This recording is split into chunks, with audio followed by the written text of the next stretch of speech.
എത്ര നാക്ക് ശേഷമാണ് ഇങ്ങനെ ട്രിപ്പ്? നിന്റെ കല്യാണം കഴിഞ്ഞ ശേഷം നിന്നെ ഒന്നും കിട്ടിയിട്ടില്ല. അവരെയും കൂടെ കൊണ്ടുവരായിരുന്നല്ലേ? ആര്? വൈഫിനെയും കുട്ടികളെ. ശരിയാ, ഭാര്യയും കുട്ടികളെന്നൊക്കെ പറഞ്ഞ ദൈവത്തിന്റെ ഒരു അനുഗ്രഹം. എടാ, അത് നിനക്കൊരു കുടുംബവും കുട്ടികളൊക്കെ ആകുമ്പോഴും മനസ്സിലാവും. കുടുംബത്തിൽ കയറ്റാൻ കൊള്ളാത്തവർക്കൊക്കെ ഒരു കുടുംബമായപ്പോ കാണിക്കുന്നു ഒക്കെ. ബാ മോനെ വീഴും. മോനാ? ഓ സോറി, ഞാൻ എന്റെ കണ്ണൻ മോനാന്ന് വിചാരിച്ചു പോയി. ഓക്കെ, അപ്പൊ എല്ലാരും യോ പറഞ്ഞേ. എന്താടാ നീയൊക്കെ ഇങ്ങനെ ഇരിക്കുന്നത്? എടാ അലമ്പാക്കാതെ ഇടും, അത് പരിചയമില്ലാത്ത സ്ഥലവും. ഇത്തവണത്തെ ഇലക്ഷനെ പറ്റി നിനക്ക് എന്താണ് അഭിപ്രായം? ശുഭപ്രതീക്ഷ, 100% വിജയം, അതിൽ കുറഞ്ഞൊന്നുമില്ല.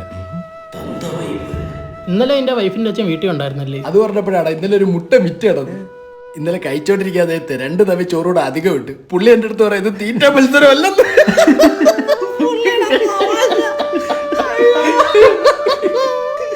നിനക്കൊക്കെ എന്താ പറ്റിയടാ? ഒരുമാതിരി അച്ഛൻ്റെ കൂട്ടുകാരന്മാരുടെ ട്രിപ്പ് വന്ന ഫീല്. നിനക്ക് എന്ത് ചിനു? മിസ്ബിഹേവ് അല്ലേ? ബിഹേവ്.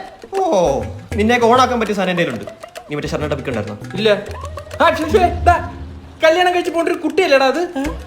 ഒരുമാതിരി ചെറ്റത്തരം കാണിക്കരുത്, തൊട്ടിച്ചാടി. അയ്യേ തന്തമാര് പറഞ്ഞ നീ. അതെ, എനിക്കിന്ന് പോയിട്ട് നേരത്തെ പോകണം, പിള്ളേരായിട്ട് ബീച്ചിൽ പോകാന്ന് പറഞ്ഞു. ആ, നമുക്ക് മടങ്ങാം. നീ വരുന്നില്ലേ? ഇല്ല, തന്തമാരെല്ലാം അവിടെ പോയാൽ മതി. വാ.